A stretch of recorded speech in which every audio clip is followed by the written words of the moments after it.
immigration from the rest of the world. Makes no difference. Makes no difference. They've all opened the door to mass immigration from the rest of the world. Let me check up on something. I want to tell you something in a second.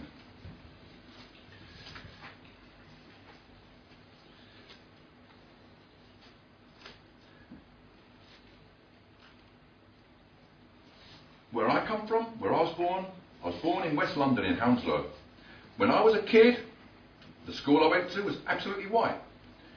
Now sometimes I go back to West London. I go back to the high street that I was brought up, to go shopping with my parents. That high street in West London, you'd think that you was in New Delhi in India. That's a fact. Where I used to play as a kid with all the other kids climbing the trees and catapults and all this sort of thing, at the bottom of our street is now a huge mosque. A huge mosque. Huge mosque. Wellington Road South, Hounslow, if you ever want to look it up. At Hounslow, my little town, is now an Asian town. The politicians have changed this country beyond all recognition. And never, never, never have they asked for or received a mandate from the people, from the enormous changes that we've lived through. They've never gone to the people, never gone to the people. At no election, have Labour politicians, Tory politicians, Liberal politicians said, vote for us, and we'll open the doors to the whole of the world to pour into this country. They've never ever said that. They've never ever said that. Never ever said, vote for us and we'll bring the whole world into this country. When immigration started in the 1950s, and I can remember it, in the late 50s I was a teenager. I can remember talking to my parents about it. When immigration started in the 1950s, under the Conservatives, who started importing into this country cheap labour from the third world to work in the factories, British people didn't want this. They didn't want this third world invasion. In the 1950s, British people knew all about the race problems in the United States of America. They knew about the race problems in the southern states, Louisiana, Alabama. They knew about the serious race problems in the big northern cities, in Detroit, Chicago, etc. I can tell you, if you don't know, during the Second World War, when the Americans recruited and called up millions of white men to serve in the armed forces, causing such a labour shortage in the big industries of their northern cities, the Americans recruited from the deep south lots of Negroes to work in those factories, those armament factories. And vast numbers of Negroes moved from the southern states suddenly into these northern states.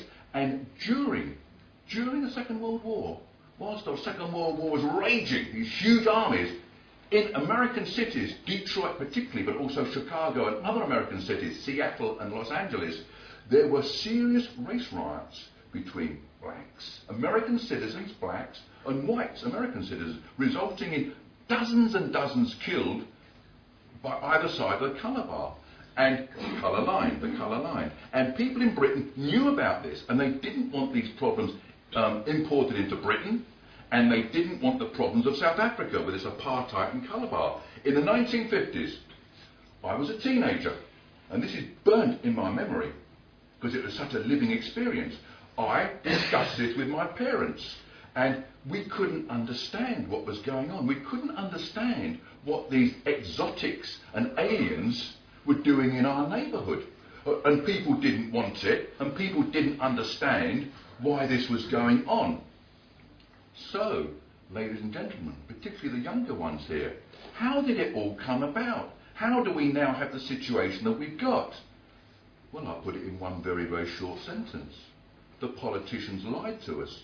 And I can corroborate that because I was there. In 1959, there was a general election, and the Tories won an enormous majority in 1959 under Harold Macmillan, and he won that election by going to the people and saying, the Conservative Party, we, the government, if you re-elect us, we'll stop immigration. And that was in 1959, 50 years ago. I was a teenager. And we were so naive and green in those days. We all thought, oh, well, that's that problem solved, you know. We all move on, we'll move on. It took us years and years to understand that we had been lied to. It took us years for the pennies to drop, and years before we started joining and supporting parties like the British National Party. You know, we're just ordinary people who experience this and ask what's going on. Look to the politicians, you know, these parties have been around for a long time. You expect them to solve the problems.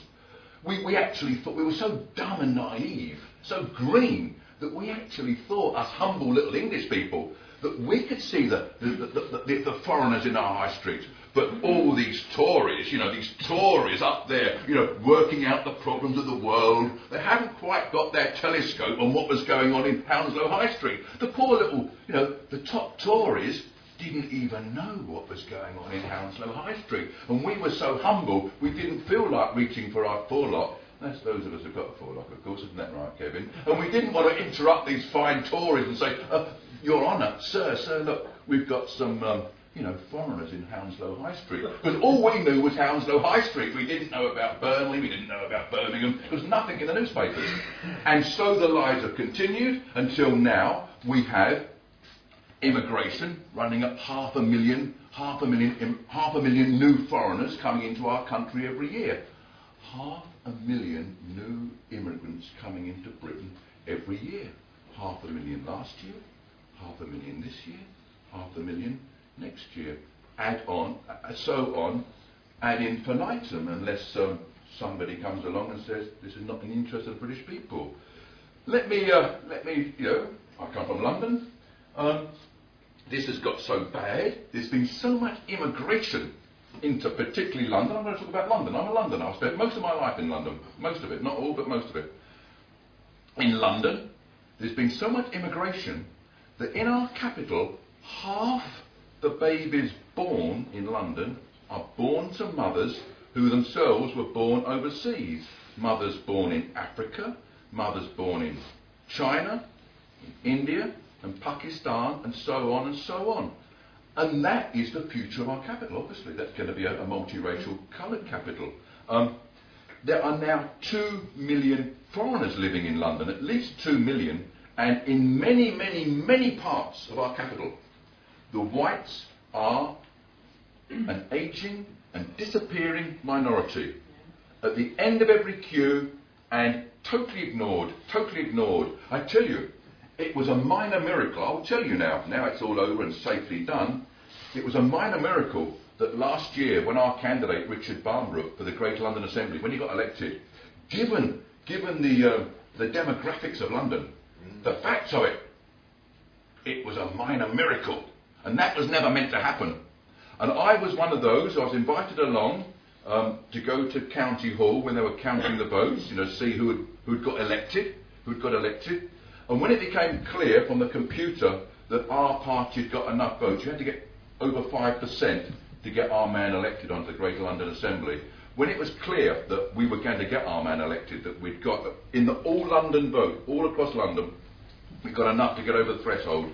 Those two creeps and trash, the former Mayor, Livingstone, and this latest creep they've got out somewhere, what's his name, Boris Johnson?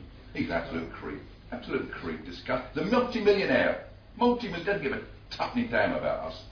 When they saw that our Richard Barnbrook was about to clear his throat and step forward and reach for the mic and thank the returning officer for the wonderful job he'd done, when they saw Barnbrook reach for that mic, these creeps, they left the stage. Let's say, I won't use any Anglo-Saxon, they left the stage. Boo! Bloody brilliant. I tell you, brilliant. Listen, we suffer down there like I believe you suffer up here. We suffer. And that was most satisfactory. A satisfactory evening.